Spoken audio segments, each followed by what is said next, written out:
Bonjour à tous. Aujourd'hui, on va discuter de l'intégrale par changement de variable.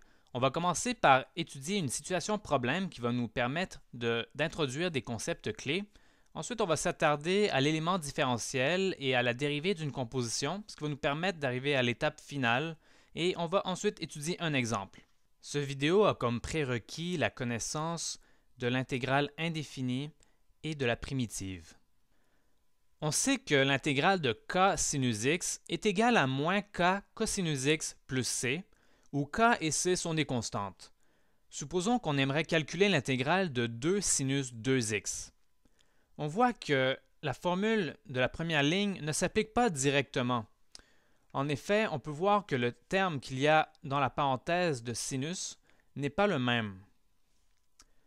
On aimerait mettre l'intégrale de 2 sinus 2x sous une forme qu'on connaît déjà, telle que le côté gauche de la formule de la première ligne. Comment faire? Pour nous aider dans cette réflexion, on va répondre à quelques questions. On nous demande d'exprimer sinus 2x comme une composition f de g de x en définissant f de x et g de x. Si on prend f de x comme étant égal à sinus x,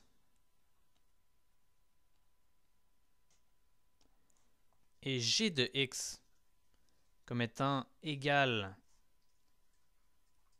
à 2x, on obtient bien que f de g de x est égal à sinus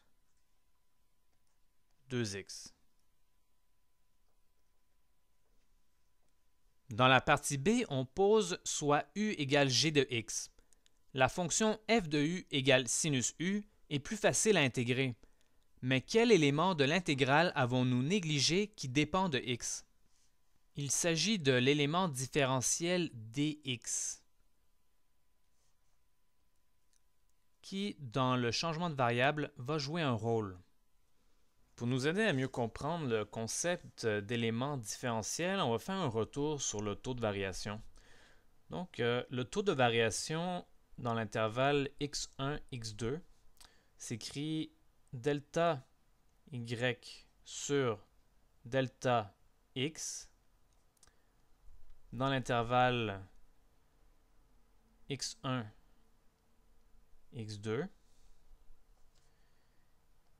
est égal à y2 moins y1 sur x2 moins x1.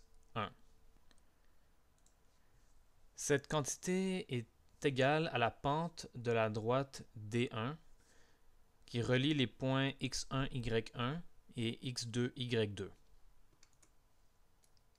Sur la courbe, on a que delta x correspond à cet intervalle. Delta y correspond à celui-ci. Maintenant, qu'est-ce qui arrive au taux de variation si on fait tendre delta x vers 0? C'est-à-dire, qu'est-ce qui arrive si on prend la limite de delta y sur delta x quand x2 tend vers x1, toujours dans l'intervalle x1, x2, on obtient dy sur dx au point x égale x1. On reconnaît ici l'élément différentiel. On peut donc définir l'élément différentiel dx comme étant la limite de delta x quand on fait tendre x2 vers x1.